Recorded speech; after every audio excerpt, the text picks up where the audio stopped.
구원의 길이라는 내용으로 우리 성도님들과 청년들과 함께 하나님의 말씀을 같이 나누도록 하겠습니다. 시리즈로 복음에 대해서, 예수 그리스도의 복음, 교회의 기초가 되는 복음은 무엇인가에 대해서 지금 3주 연속으로 해가지고 복음에 대해서 저희가 말씀을 나누고 있습니다. 지난 시간에는 죄에 대해서 나누었습니다. 요한복음에 나오는 것처럼 죄에 대하여라면 저희가 그를 믿지 아니하며, 죄는 하나님을 믿지 않는 것이라고 이야기했습니다. 하나님의 성품을 오해하고 하나님을 비틀어서 판단해서 오해해서 하나님을 믿지 않는 것, 그것을 우리는 죄라고 이야기했었습니다. 아담과 하와는 하나님께도 주신 모든 것에도 불구하고, 모든 것을 주셨음에도 불구하고 자기 뜻대로, 자기 마음대로 내가 주인 되어 살고자 했습니다. 하나님이 내가 너를 행복으로 만들었고 너의 길을 인도하겠다, 너를 가장 아름답게 인도하겠다고 말씀했음에도 불구하고 그 말씀을 믿는 게 아니라 사단의 유혹에 따라서 내가 이끄는 삶, 내 마음대로 하는 삶, 내 마음대로 즐기는 삶을 살아야겠다라고 결정하고 저희가 알다시피 선악과를 따먹었습니다. 지금도 그렇고 과거도 그렇고 사단의 가장 강력한 무기는 의심입니다. 하나님의 선하심을 계속적으로 의심하게 만듭니다. 하나님의 선하심을 의심하게 되면 그리스도인은 힘을 발휘하지 못합니다. 하나님과 사단이 싸우면 누가 이길까요? 하나님이 백전백승합니다. 우리가 사단과 싸우면 누가 이길까요? 사단이 백전백승 이깁니다. 우리가 이길 수 있는 방법은 하나님과의 교제를 통해서 사단을 이깁니다. 그러니까 사단의 모든 전략은 어떻게든 하나님과의 우리의 교제에 의심하게 만듭니다. 나를 사랑하신 주님, 나를 위해서라면 십자가까지 지신 주님, 그 주님의 아름다우심을 원망하거나 그리고 믿지 않거나 다른 방향으로 생각하고 의심하게 만들어서 하나님과의 교제를 끊는 것이 사단의 목적입니다. 아담과 하와에게 그렇게 했던 사단은 지금도 그러한 유혹 가운데 이끕니다. 하나님 없이 살고 싶다, 하나님의 통치를 받고 싶지 않다, 내 마음대로 살고 싶다라는 고백으로 선악과를 따먹었는데, 선악과를 따먹고 난 다음부터 인류의 지옥이 오게 되었습니다. 죄가 성행하고 내 마음대로 사는 그 삶이 좋을 줄 알았는데 좋은 것이 아니라 더 아프고 고통스러운 삶이 주어지게 되었습니다. 예수님이 주셨던 이 생명, 하나님이 주신 이 생명 안에 내 마음대로 살고 싶다고 했던 그 죄가 들어오니까 생명 안에, 지난 시간에 이야기했던 것처럼 죄가 같이 연합이 되었습니다. 이 말은 생명과 죄에 대한 분리가 되지 않습니다. 이 죄가 생명 안에 들어와서 생명이 커지면 커질수록 죄도 어떻게 될까요? 죄도 계속적으로 커지는 사람이 되었습니다. 언제든 상황과 조건이 바뀌면 죄의 성량이 나오는 모습이 우리의 모습입니다. 국민일보의 한 칼럼에 등장을 했는데, 서울대병원 특실에 입원했었던 연세가 높은 어르신이 있었습니다. 굉장히 점잖은 분으로 유명했고 예절이 바른 분으로 유명했었던 외교관이셨습니다. 그런데 이분이 병원에 가가지고 몸이 아파서, 이제 여기서는 말을 좀 강하게 했는데 정신줄을 놓았다고, 정신이 제대로 안 돌아올 때가 많다라고 판정을 받았습니다. 사람들이 병문안에 들어옵니다. 그 점잖았던 분, 예절이 깍듯했던 분, 그분을 병문안으로 왔는데 그분의 부인이 아주 민망한 말을 했습니다. 무슨 얘기인가 하면, 대사님이 쌍욕을 할 수 있습니다. 쌍욕을 하더라도 이해해 주세요. 평생 욕이라는 것을 모르고 살았는데 정신줄을 놓게 되니까 자기도 모르게 계속 욕을 한다라고 이야기했습니다. 사람은 어떤 존재일까요? 사람의 본성은 다 똑같습니다. 욕하고 물어뜯고 싶은 본성이 있는 것이 사람의 모습입니다. 평생을 억제하며 사는 것이지, 이 본성, 죄를 짓고 난 다음에 생명 안에 죄가 들어왔기 때문에 상황과 환경이 죄를 짓기 쉬운 환경으로 변하면 얼마든지 죄를 지을 수 있는 것이 사람의 모습입니다. 의식이 있을 때는 우리는 도덕을 통해서, 학문을 통해서, 훈육을 통해서, 수련을 통해서 우리는 어떻게든 인간적인 모습으로 살려고 합니다. 하지만 다시 한번 죄를 짓기 쉬운 환경, 상황이 벌어지면 우리도 모르게 죄를 짓는 인간의 모습이 되어버렸습니다. 죄를 짓는 인간의 모습, 왜 그런 모습으로 나가게 됐던 걸까요? 왜냐하면 하나님을 떠나 살겠다, 하나님 없이 살겠다라는 것은 이러한 결과가 있었기 때문입니다. 첫째는 우리는 보통 하나님으로부터, 나를 만드신 분으로부터 나의 존재의 의미와 가치관, 정체성을 부여받았습니다. 너는 소중하다, 너는 귀한 사람, 내가 너의 인생을 책임지겠다, 이런 걸 받고 살았는데 하나님이 없어지니까 이거를 대신 인정해 줄 수 있는 무엇인가가 필요합니다. 그래서 내가 소중하고 내가 귀하고 내가 사랑받기 충분하다라는 것을 인정해 줄 수 있는 사람을 찾게 되었습니다. 결핍이 일어났던 거죠. 그런데 아무리 좋은 사람의 위로도, 아무리 대단한 사람의 권면도 사람의 마음의 깊은 공허함을 해결하지는 못합니다. 우리는 성경에 보면 욥이라는 사람의 친구들이 있습니다. 욥이 고난을 당할 때 욥의 친구들이 와서 위로를 해주는데 이 위로는 어쩌면 우리가 하는 어떤 위로보다 더 뛰어난 수준입니다. 무려 한 달간을 걸어서 한 달간을 찾아옵니다. 물론 말을 탈 수도 있고 있는 상황도 있지만 한 달 동안 이 친구를 위로해 주러 3명의 친구가 옵니다. 와서 일주일 동안 같이 웁니다. 이 정도 위로면 대단하지 않나요? 근데 이 위로를 받았을 때 욥의 마음은 아무런 감흥이 없고 도리어 화가 났습니다. 마찬가지로 인간의 만족은, 인간의 참 기쁨은, 정체성은 하나님으로부터 나는데 하나님으로부터 나오는 길이 끊어지게 돼버리니까 사람을 찾게 됩니다. 나를 더 사랑해 주지 않으면 화가 나고 나를 인정해 주지 않으면 화가 납니다. 그렇게 움직이다 보니까 나도 모르게 죄를 쉽게 짓는 모습을 갖게 되었습니다. 두 번째는 만족함이 없게 되었습니다. 고린도서 3장 5절에 보면 우리의 만족함은 하나님께로부터 난다라고 말하고 있습니다. 파스칼은 이렇게 얘기합니다. 사람의 마음은 오직 하나님만으로 채워지는 공간이 있다. 이 공간이 채워지기 전까지는 결코 만족할 수 없다. 하나님으로부터만 채워지거든요. 하나님으로부터 채워지는데 하나님이 없으니까 무엇을 어떻게 채울까요? 더 감각적인 것, 쾌락적인 것을 찾습니다. 나의 허무함을 채우기 위해서 세상의 쾌락적인 것을 찾는데 결국은 세상의 쾌락을 찾으면 만족감이 있어야 되는데 만족감이 없고 더 공허해집니다. 고신대학교 방영돈이라는 교수님은 여기에 대해서 이런 말을 합니다. 술을 계속 마시다 보면 우리 몸은 새로운 화학적인 균형을 이루어 알코올의 농도에 적응해 간다. 알코올의 기운이 떨어지면 우리 몸은 생리적으로 술을 원하게 된다. 알코올의 기운이 떨어지면 우리 몸도 모르게 몸 자체가 생리적으로 술을 원하게 된다고 말합니다. 포르노나 쾌락에 탐닉하다 보면 몸이 그 자극과 흥분에 습관화되어서 그것을 생리적으로 목말라 갑니다.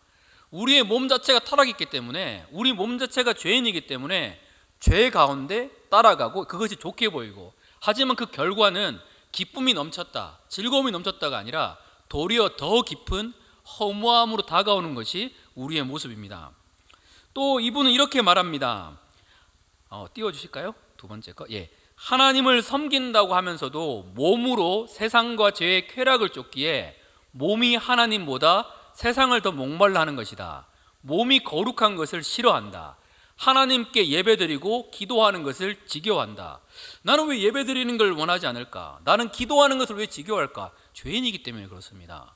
죄로 타락한 우리 인간의 몸은 하나님께 나아가는 것을 원하지 않습니다. 죄악으로 타락한 결과가 이렇습니다. 하나님께 나가야지 답이 있는데 뻔한 답을 알면서도 가지 않습니다. 우리 음식 먹을 때 그렇지 않나요? 이 음식을 먹으면 건강할 수 있는데 그 건강한 음식에는 이상하게 손이 안 가고 건강하지 않은 음식에는 손이 가는 거 우리 다 알고 있습니다. 또 이렇죠. 운동을 하면 우리 몸이 건강하게 된다는 것을 알고 있습니다. 운동하면 괜찮고 뛰면 알면도 불구하고 우리의 몸은 운동하는 것보다 침대에 누워있는 것을 좋아합니다. 죄로 타락한 인간의 모습은 그렇습니다. 그리고 세 번째는 이렇습니다. 상황과 환경이 바뀌면 얼마든지 죄를 범할 수 있는 것이 사람. 죄는 자기에게 집중할 때에 쉽게 범하게 됩니다. 그런데 죄를 짓는 인간은 점점 더 자기에게 집중하게 됩니다. 자기에게 집중하지 않으면 죄에서 벗어날 수 있거든요. 근데 점점 더 자기에게 집중하게 되면 죄 가운데 더 깊게 빠지는 것이 인간의 모습입니다. 이 죄는 참 무섭습니다. 이런 죄들이 들어오니까 우리의 인생이 나그네의 길이고 고생의 길이고 아픔의 길입니다. 욕을 배우지도 않았는데 욕을 하고 나도 모르게 악한 것에 끌리고 자꾸 죄를 짓는 그러한 모습입니다. 그 결과는 심판이죠. 하늘나라에 들어갈 수 없는 그러한 인간의 모습입니다. 죄 안에 생명이 들어왔습니다. 죄와 생명이 합쳐지니까 완전한 죄인의 모습, 선한 것도 없고 도덕과 교육과 훈련과 여러 가지를 통해서 선하고 싶은데 이것이 풀어지는 순간 얼마든지 죄에 빠질 수 있는 것이 인간의 모습이라는 겁니다. 갈라디아서 2장 20절 말씀인데 여기는 우리에게 이렇게 말해줍니다. 같이 한번 읽어볼까요? 십자가에 못 박혔나니 그런즉 이제는 내가 사는 것이 아니요 오직 내 안에 그리스도께서 사시는 것이라. 이제 내가 육체 가운데 사는 것은 나를 사랑하사 나를 위하여 자기 자신을 버리신 하나님의 아들을 믿는 믿음 안에서 사는 것이라. 네, 여기서 중요한 말이 있습니다. 내가 그리스도와 함께 십자가에 못 박혔다. 지금까지 죄가 우리의 영혼을 아프게 했잖아요. 그러면 누가 못 박혀야 되는가 하면 죄가 못 박혀야 되는데 성경에서는 무엇이라고 얘기하는가 하면 내가 그리스도와 함께 십자가에 못 박혔다라고 말하고 있습니다. 왜 그런 걸까요? 죄가 내 안에 내 생명 안에 죄가 들어오니까 죄와 내가 분리가 안 됩니다. 죄가 곧 나고 내가 곧 죄가 되었습니다. 이게 사람의 모습이라는 거예요. 오늘 설교의 포인트입니다. 졸다가도 이것만 기억하면 다 기억한 거라서 옆에 있는 분한테 이렇게 고백하겠습니다. 죄 곧 나, 나 곧 죄. 꼭 얘기해 주세요. 다시 주무셔도 됩니다. 죄 곧 나, 나 곧 죄가 되었습니다. 이게 분리가 안 돼요. 어떤 분이 이런 이야기를 합니다. 죄는 미워하되 죄인은 사랑해라. 이건 성경에서 나왔던 말이라기보다는 그분 마하트마 간디가 했던 말로 잘 알려져 있습니다. 근데 분리가 안 됩니다. 죄인과 죄를 분리를 해야 되는데 죄인과 죄가 분리가 안 돼요. 왜냐하면 생명 안에 죄가 들어오니까 죄가 내가 되었고 내가 죄가 되어서 주님은 내가 그리스도와 함께 십자가에 못 박혔다라고 이야기합니다. 생명 안에 죄가 들어왔기 때문에 내가 성장하는 만큼 죄의 유혹도 더 많아집니다. 계속 나도 모르게 죄가 풀어집니다. 내 바운더리에서 풀어지게 되고 죄를 쉽게 범하는 환경이 주어지면 나도 모르게 내가 어떻게 이런 행동을 했지? 어떻게 이런 생각을 했지? 라고 변화됩니다. 그래서 바울은 이걸 깊은 절망의 상태가 되어서 이런 말을 합니다. 로마서 7장 19절 말씀입니다. 같이 읽겠습니다. 내가 원하는 바 선은 행하지 아니하고 도리어 원하지 아니하는 바 악을 행하는도다. 선을 행하고 싶은데 나는 선을 행하고 싶은데 내 몸이 가는 곳은 어딜까요? 악을 행하러 간다라는 거예요. 그래서 바울이 이런 말을 합니다. 7장 24절 말씀입니다. 같이 읽겠습니다. 오호라 나는 곤고한 사람이라 이 사망의 몸에서 누가 나를 건져내랴. 죄 하나하나가 문제가 아니라 이 몸 자체가 문제인 거예요. 그러니까 죄 자체가 내가 되어버렸으니까 내가 죽지 않으면 회복되는 방법이 전혀 없습니다. 죄 하나하나 회개하는 게 중요한 게 아니라 죄의 열매 회개하는 것이 아니라 죄인이 되어버렸기 때문에 죄를 짓는 모습으로 나아가게 되었다는 겁니다. 회개는 중요해요. 하지만 근본적으로는 죄된 내가 주님과 함께 십자가에 못 박히는 것이 필요합니다. 그 독수리는 납니다. 독수리 중에 날지 못하는 상처받은 독수리 외에는 다 날거든요. 그리고 강아지는 네 발로 걷거나 달립니다. 이게 종의 특징이죠. 우리는 왜 죄를 지을까요? 죄인이니까 죄를 짓는 거예요. 죄인이 돼버린 겁니다. 죄 자체였던 것이 아니라 죄인이 되다 보니까 죄에 끌리게 되고 이게 도덕으로 누르고 수양으로 누르고 관습으로 누르고 나아가지만 결국에는 이 환경이 풀어지게 되면 어떻게든 죄를 지을 수 있는 것이 인간의 모습, 완전한 사망의 몸이라는 거예요. 그래서 바울이 그렇게 거룩하게 살았던 바울이 고백합니다. 나는 정말 비참한 사람이다. 누가 나를 구원해낼 수 있을까? 우리 인간의 입장에서 구원할 수 있는 어떤 것도 보이지 않는 것이 우리의 모습입니다. 내 편에서 하는 어떠한 노력도 내가 구원받기 위해 하는 착한 행동 어떠한 것도 아무런 의미가 없습니다. 구원의 길로 가지 못해요. 선한 행동하다가 죄를 짓기 쉬운 환경이 처해지면 인간은 죄를 짓습니다. 안타까운 모습입니다. 그래서 구원의 길로 가는 가장 첫 번째 방법은 이걸 깨닫는 겁니다. 내가 이러한 죄인이구나. 죄가 내가 되었고 내가 죄가 되어서 내가 죄를 지은 것이 나빠서 어떤 걸 떠나서 내가 죄인이기 때문에 죄를 짓는구나. 나는 정말 바울처럼 공고한 사람이구나. 정말 나는 비참한 사람이구나. 이거를 깨닫는 것이 기독교 복음의 시작이 됩니다. 나는 이러한 죄인이구나. 내 편에서는 소망이 없구나. 이걸 좀 돕기 위해서 좀 쉽게 예화를 들면 어떤 한 청년이 병원에 갔습니다. 갑자기 몸이 안 좋아서 왜 이렇게 몸이 안 좋지 고민하다가 병원을 갔습니다. 병원에 가니까 의사 선생님이 물어봅니다. 혹시 요즘 이런 증세가 있으셨어요? 그러니까 맞습니다. 혹시 이런 것도 있으셨어요? 맞습니다 하고 검사를 했는데 선생님이 이렇게 얘기합니다. 놀라지 마시고 들어주세요. 말기암입니다. 그러면 그 말이 어떻게 들릴까요? 아니야. 처음에는 부인합니다. 아니야. 큰 병원 가봐야 돼. 이게 말이 돼? 내가 젊은 나이에 무슨 말기암이야 하고 여러 큰 병원을 갔는데 병원에서도 이야기합니다. 조직 검사 결과 말기암이 맞습니다. 또 더 큰 병원에 가는데도 말기암이 맞습니다라고 이야기를 합니다. 이렇게라는 이야기를 들으면 이제는 어떨까요? 의사가 시키는 대로 할 수밖에 없습니다. 이게 사형 선고를 받았다는 거죠. 마찬가지입니다. 마음의 사형 선고를 받아야지만 십자가가 보입니다. 나는 정말 흉악한 죄인이었구나. 나에게는 소망이 없구나. 내가 하는 어떤 노력도 가치 있다고 말할 수 없구나. 나는 정말 철저한 죄인이구나. 이걸 깨달을 때에 우리는 이 십자가의 복음 가운데 나갈 수 있습니다. 우리 편에서의 모든 노력은 끝이 났습니다. 우리 편에서 모든 노력은 우리를 구원의 길로 이끌지 못합니다. 그러면 누가 해주셔야 되는 걸까요? 우리가 할 수 있는 것은 아무것도 없습니다. 그러니까 세상을 만드신 하나님 편에서 희망을 던져주셔야 되고 하나님께서 우리의 구원을 위해서 모든 것을 이루어 주셔야 합니다. 우리 이런 말 많이 합니다. 전적인 은혜다. 왜냐하면 맞습니다. 우리가 한 것이 아무것도 없으니까, 우리가 행했던 것이 어떤 것도 없으니까 전적인 은혜라는 말을 할 수밖에 없습니다. 하나님이 우리에게 해주신 것이 무엇일까요? 그것이 예수 그리스도의 십자가입니다. 그럼 여기서 우리는 이걸 살펴봤으면 좋겠습니다. 왜 전능하신 하나님이 하나님의 하나밖에 없는 아들을 이 땅에 보내시고 그분이 십자가를 지시고 돌아가셔야 했던 걸까? 하나님은 전능하시잖아요. 온 우주를 만들었어요. 근데 왜 그 하나님이 하나님의 하나밖에 없는 아들 예수님을 이 땅에 보내셔서 십자가를 지셔야 했던 걸까요?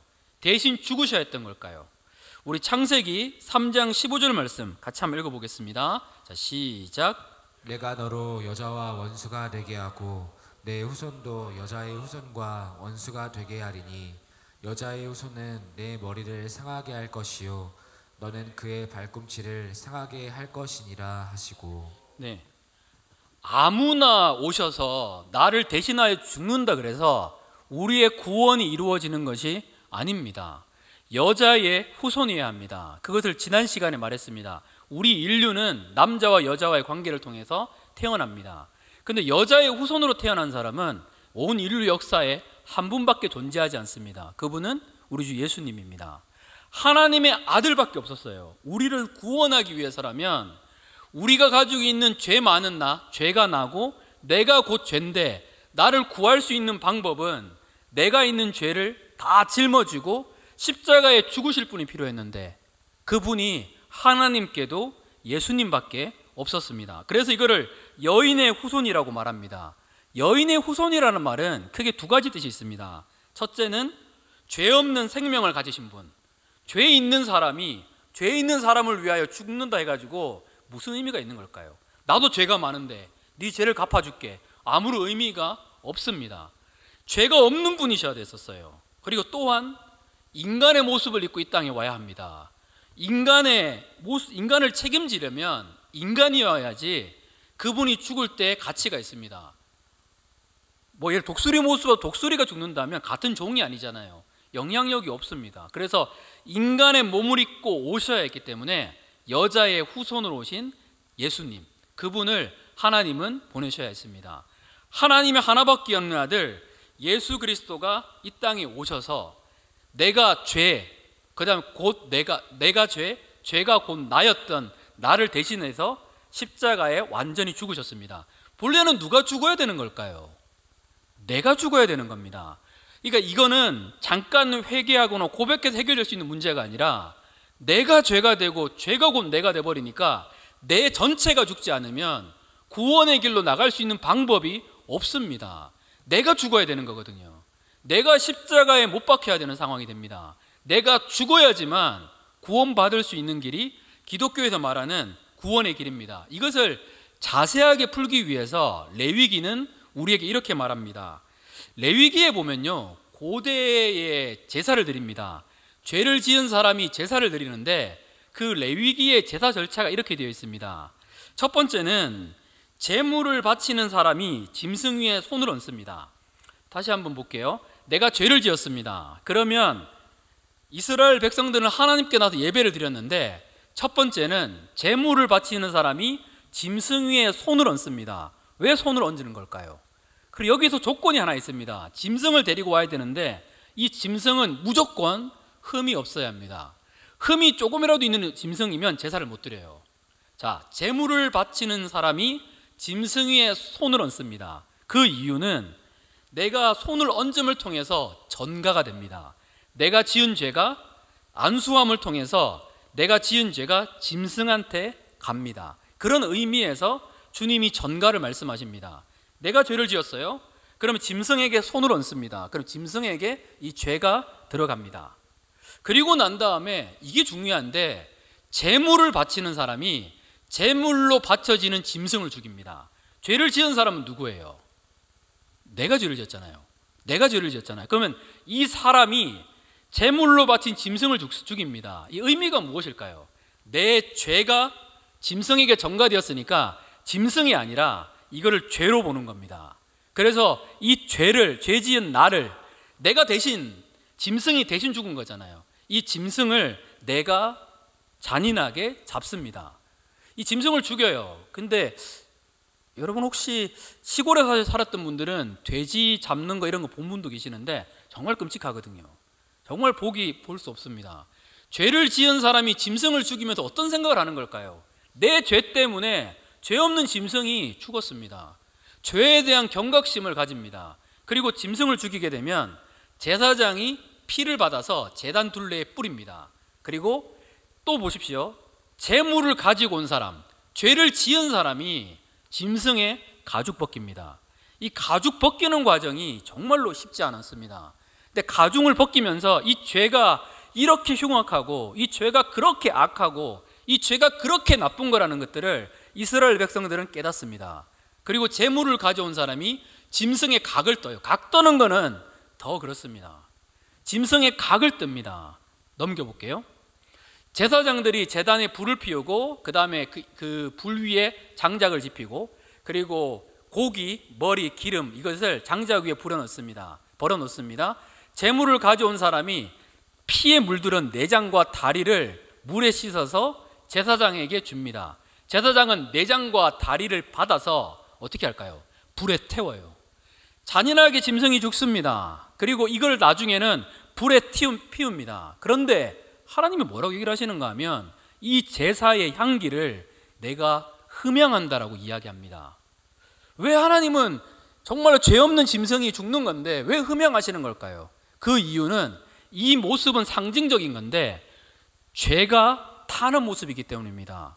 하나님을 의심했던 죄가 하나님과의 우리의 관계를 다 무너뜨려 놨습니다. 우리의 인생에 평안함과 기쁨이 넘쳤고 즐거움이 넘쳤던 그 삶은 무너지고 미워하고 아프고 공허하고 고통스러운 삶으로 만들었습니다. 하나님은 죄가 탈 때에, 죄가 없어질 때에, 죄를 회개할 때에 하나님은 너무나 기뻐하십니다. 자, 이것이 그대로 십자가에 그대로 이루어집니다. 죄를 지은 사람이 흠없는 짐승에게 죄를 전가했습니다. 우리 똑같아요. 내가 죄고 죄가 내가 되었습니다. 그러면 분리가 안 되는 거예요. 이거 분리가 안 되니까 하나님이 죄를 처벌하려면 우리도 어떻게 될까요? 우리도 처벌받아요. 하나님이 죄를 싫어하시거든요. 우리를 분리시켜 놨기 때문에. 근데 죄에 대한 징계로 너희는 심판받는다, 지옥에 보내려면 죄가 나고 내가 죄니까 어떻게 될까요? 나도 지옥에 가게 됩니다. 이거는 끔찍한 거거든요. 그래서 주님이 했던 것은 죄를 전가하잖아요. 이렇게 손을 얹고 죄를 전가하는 것처럼 우리가 지었던 모든 죄를 누구에게 전가했는가 하면 흠없고 죄 없는 하나님의 어린 양 예수 그리스도께 우리의 모든 죄를 예수님께 전가했습니다. 예수님께 우리의 모든 죄를 전가했으니까 이 죄에 대한 심판, 죄에 대한 모든 것, 이게 어떻게 됐을까요? 다 누구에게 갔던 걸까요? 예수님에게 갔습니다. 그러니까 예수님의 십자가의 죽음은 정말 잔인한 죽음인 거예요. 그 자리에는 우리가 죽어야 될 자리거든요. 근데 예수님이 그 자리에 오셔서 내 모든 죄와 모든 형벌을 다 짊어지고 그 자리에서 나 사랑한다는 이유 때문에 죽었습니다. 하나님이 왜 예수님을 외면했던 걸까요? 그때는 예수님을 보지 않아요. 죄로 보기 때문에 그래요. 죄로 지은 인간이기 때문에, 우리의 죄를 짊어지시고 돌아가셨기 때문에, 죄로 보시기 때문에 죄에 대한 대가가 그 가운데 일어났습니다. 여러분, 우리는 죄를 너무 쉽게 생각해요.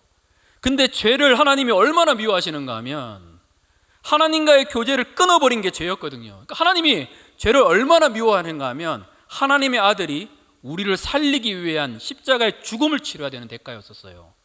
근데 주님은 우리를 사랑하시니까 이걸 우리 전체를 품기 위해서 이 십자가의 길까지 갔습니다. 자, 그럼 이렇습니다. 레위기에 나오는 것처럼 짐승에게 죄를 전가하고 잡았습니다. 그러면 내가 안수할 때에 내 죄는 짐승에게 가잖아요. 그럼 짐승에게 있는 무엇이 나한테 오는 걸까요? 흠없음이 옵니다. 자, 예수 그리스도께 모든 죄를 다 전가했습니다. 예수님께 내가 지은 모든 죄를 예수님이 다 감당하셨습니다. 그러면 예수님에 있는 무엇이 우리한테 오는 걸까요? 의로움이 우리한테 오는 겁니다.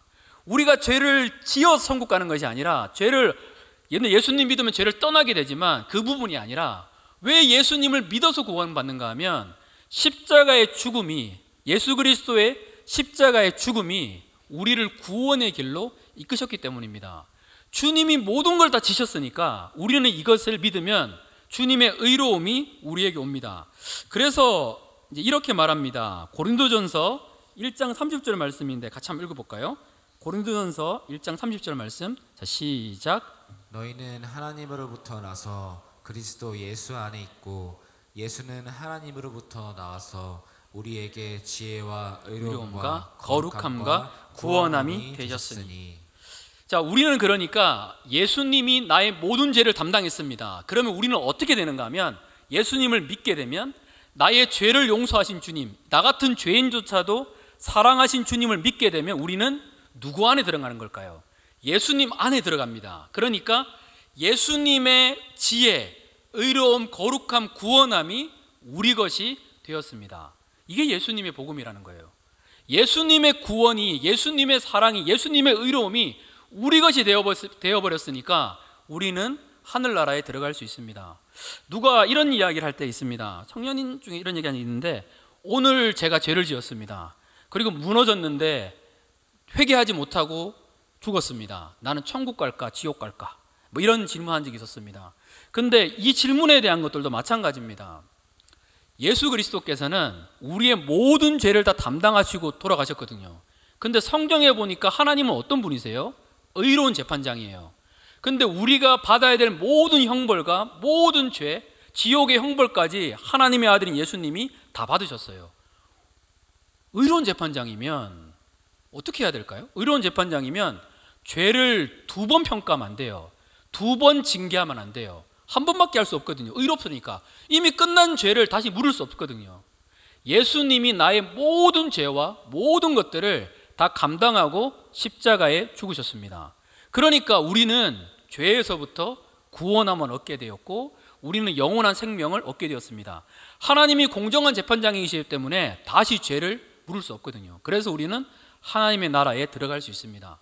신앙이라는 것은 궁극적으로 말하면 이걸 깨닫는 겁니다. 내가 어떠한 죄인이었는데, 내가 죄고 죄가 곧 나였는데 구원함을 받았구나. 내가 이러한 죄인이구라는 고백이 없다면 사형 선고 받았던 것 같은 내가 이러한 비참한 죄인이라는 것을 모른다면 난 아직 복음을 모르고 있을 가능성이 너무 많습니다. 나는 이러한 죄인이었구나, 죄가 나고 내가 죄였구나, 죄를 많이 짓는 그런 것이 아니라 내가 죄인이기 때문에 내가 죄를 지었구나, 이걸 깨닫고, 그리고 그러한 죄인된 나를 구원하기 위해서 하나님이 이렇게까지 사랑하셨구나, 하나님께서 우리의 죄를 다 전가하시고 예수님께 전가하시고 십자가의 죽음까지도 감당할 만큼 나를 사랑하는구나, 하나님은 나 같은 사람도 사랑하는구나, 내가 예전에는 죄로 무너졌는데, 내가 이렇게 연약한데, 내가 이렇게 비참한데 그럼에도 불구하고 하나님은 나를 사랑하는구나, 이걸 깨닫는 것이 예수 그리스도의 복음입니다. 이걸 깨닫게 되면 신앙의 크기는 완전히 달라집니다. 하나님께서는 하나님의 전부를 우리를 구원하기 위하여 쏟으셨습니다. 그게 십자가의 구원입니다. 우리 이 말씀을 다시 한번 보겠습니다. 갈라디아서 2장 20절 말씀 같이 읽겠습니다. 내가 그리스도와 함께 십자가에 못 박혔나니 그런즉 이제는 내가 사는 것이 아니요 오직 내 안에 그리스도께서 사시는 것이라. 이제 내가 육체 가운데 사는 것은 나를 사랑하사 나를 위하여 자기 자신을 버리신 하나님의 아들을 믿는 믿음 안에서 사는 것이라. 아멘. 그러니까 내가, 죄인 내가 예수님과 함께 십자가에 죽었습니다. 그러니까 나도 그 죄를 날마다 짓던 늘 무너졌던 나는 지금 어떻게 돼 있는 거예요? 내가 믿음의 눈으로 바라보면 그 죄 지었던 나는 예수님과 함께 십자가에 죽었다라는 거예요. 그러면 우리는 죄의 유혹을 느낄 때 어떻게 해야 될까요? 주님, 그 죄된 나는 이미 예수님과 함께 십자가에 죽었습니다. 하나님의 이 약속을 내가 믿기 시작하면, 계속 믿다 보면 어떻게 될까요? 점점 죄에서 해방됩니다. 죄를 어떻게 싸워서 습관을 바꿔서 죄를 이길 수 있는 길이 아니라, 죄를 이길 수 있는 길은 하나님의 말씀을 있는 그대로 믿는 겁니다. 나는 이미 십자가에서 그리스도와 함께 죽었거든요. 죄를 짓는 나는 예수님과 함께 이미 죽었습니다. 이것을 내가 받아들입니다. 그리고 내 안에 무엇이 있는 걸까요? 이제는 내 안에 그리스도가 사십니다. 예수님이 나의 죄를 다 가져가시고 나한테 뭐 주셨는 걸까요? 예수님의 생명을 나한테 주셨습니다. 그러니까 내 안에 있는 것은 예수 그리스도의 영원한 생명입니다. 이 생명은 꺼지지 않습니다. 영원합니다. 그래서 우리는 영생을 얻게 되었습니다. 내 안에 예수 그리스도의 생명이 있습니다. 그리고 이렇게 이야기합니다. 이제 내가 이 땅 가운데 사는 것은, 육체 가운데 사는 것은 나를 사랑하사 나를 위하여 자기 자신을 버리신 하나님의 아들을 믿는 믿음 안에 사는 것이라. 죄는 하나님을 믿지 않는 거잖아요. 그럼 하나님께로 돌이키는 길은 뭘까요? 하나님을 다시 믿는 겁니다. 하나님을 믿고 하나님의 약속을 붙잡고, 늘 죄로 빠졌던 죄 곧 나 곧 죄의 내 삶은 이미 십자가에서 끝장났구나, 나는 이미 죽었구나, 하나님이 나한테 죄로 빠지는 사람을 준 것이 아니라 죄로 빠졌던 나는 죽었고 새로운 생명을 주셨구나, 이거를 믿으면 믿을수록 우리는 점점 더 죄에서 벗어나게 되어 있습니다. 그리고 죄에서 벗어나게 되면 우리의 삶에 일어나는 것은 하나님께 점점 더 전심으로 나가게 됩니다. 어떤 분이 이런 이야기를 할 때가 있어요. 예수님은 내 삶 속에 1등입니다. 근데 1등과 전부의 차이를 여러분 아시나요? 1등은 순위가 바뀔 수 있어요. 처음에는 1등이지만 나중에는 2등 될 수 있습니다. 성경에서는 예수 그리스도가 나의 전부라고 이야기합니다. 나 같은 죄인을 있는 그대로 사랑하시고 생명을 주시면서까지 구원하신 주님의 사랑, 이 사랑은 너무 놀랍거든요. 이 사랑은 너무나 대단합니다. 우리도 마찬가지로 점점 더 하나님의 약속을 믿고 이 사랑이 전부임을 깨닫고 나가기 시작하면 우리의 인생에 놀라운 변화가 일어납니다. 우리 이 얘기를 하고 말씀을 마치겠습니다. 바다와 소금 인형이라고 말하는 이렇게 소설이 있어요. 이렇게 좀 애니메이션 같은 소설이 있는데 거기 보면 이런 내용이 나옵니다. 소설이에요. 애니메이션이에요. 왜 이렇냐 이렇게 물으시면 안 돼요. 바다와 소금 인형 이 얘기입니다. 소금 인형이 어느 날 바다를 사랑했대요. 소금 인형이 바다를 사랑했어요. 그래가지고 바다를 사랑해가지고 바다랑 계속 같이 있고 싶은 거예요. 그래서 바다가 이렇게 얘기합니다. 소금 인형, 나한테 와. 그러면 너 나랑 하나 될 수 있어. 그래가지고 소금 인형이 발을 이렇게 살짝 담으니까 소금이니까 어떻게 될까요? 확 녹아버렸습니다. 무서운 거예요. 이거 바다랑 같이 있는 삶이 소금 인형이 너무 무서운 거예요. 그래서 바다를 떠났어요. 한참 떠나다가 소금 인형이 이걸 깨닫게 됩니다. 그 바다 없이는 나 못 살 것 같은데, 무섭기도 한데 그래도 한번 다시 도전해볼까? 다시 바다를 만났어요. 그러니까 바다를 만나니까 바다가 이렇게 이야기해요. 두려워하지 말고 나와 함께 하자. 그러면 따뜻함을 경험할 수 있어. 얘기해서 소금 인형이 이제는 때로는 두렵기도 하지만 온 몸을 던져서 바다에 들어갑니다. 그리고 어떻게 됐을까요? 다 녹았습니다. 세월이 좀 지나고 난 다음에 다른 소금 인형이 지나가다가 바다를 봐요. 바다를 보니까 그 바다에 누가 있을까요? 그 소금 인형이 있는 거예요. 이제는 바다와 하나 된 소금 인형이 있습니다. 예수님을 믿는 것은 이런 거예요. 하나님의 아들은 나를 위하여 생명까지 주셨어요. 그리고 나를 구원하기 위해서라면 모든 것을 하신 분이시거든요. 내 마음이 전심이 점점 되어간다는 건 이런 걸 말합니다. 그동안 세상의 것을 믿었다면 이제는 하나님을 믿는 거예요. 하나님이 나를 이만큼 사랑하시는구나. 하나님이 나와 함께 하시는구나. 하나님이 나와 동행하시는구나. 점점 하나님을 믿게 되면 전부를 하나님께 드릴 수 있습니다. 그 은혜가 우리 청년들에게, 성도님들에게 가득하시기를 축복합니다.